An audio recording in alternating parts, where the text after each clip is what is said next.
Hello friends, आज ए video रे winter रे हेउथबा स्किन ड्राइनेस रु रक्षा पाइबा पई तीनोटी अमेजिंग टिप्स रही। वीडियो को पूरा देखंतु।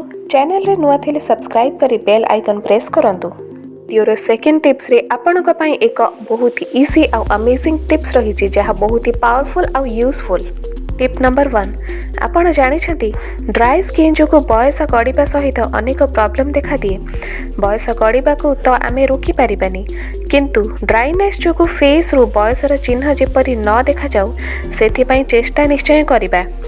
2 चामच बेसन नियंतु, सेथिरे दही 2 चामच मिसांतु, हाफ चामच महू मिसाई टिके हळदी गुंड पकांतु। एहाकु भल भाबरे बीट करी एक स्मूथ पेस्ट तैयारी करंतु। एही पेस्ट को क्लीन फेस रे अप्लाई करंतु।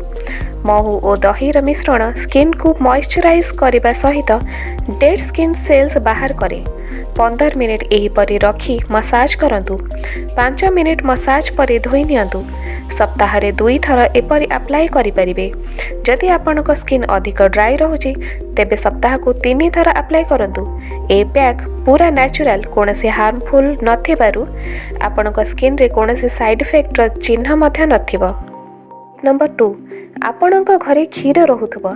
ए क्षीर रे जो सर बसे आपण ताकू अल्प अल्प संग्रह करी फ्रिज रे रखंतु। 15 दिन एपरी रखिबा परे आपणक पाखरे किछि सर कलेक्ट होई जिवो। एही सर रु आपण घिय मारंतु।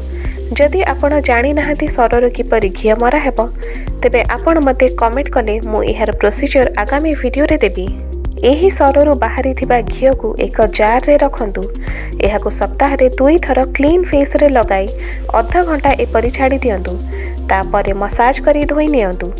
मासे एपरी कले आपनक फेस रे ड्राइनेस दूर हेबा सहित रिंकल दूर हुए। आपनक फेस यंग देखा जिबा सहित ग्लो मध्य करिवो। नंबर 3, प्रतिदिन 1 चामच बेसन रे 1 चामच क्षीर सर सेथिरे टिके हळदी 2 टोपा लेंबू रस मिसाई पैक परी लगातु। एहाकु डेली सकाळे आपण लगाई पारिबे। ए सब टिप्स को आपण रेगुलर यूज करिबा द्वारा ड्राइनेस दूर हेबा सहित स्किन ग्लो करिवो आ आपण यंग देखा जिबे। आपण निजे कहिबे जे पार्लर जिबार आवश्यकता नाही। वीडियोटी भलो लागिथिले लाइक शेयर करिबा आदौ भी भूलिबेनी।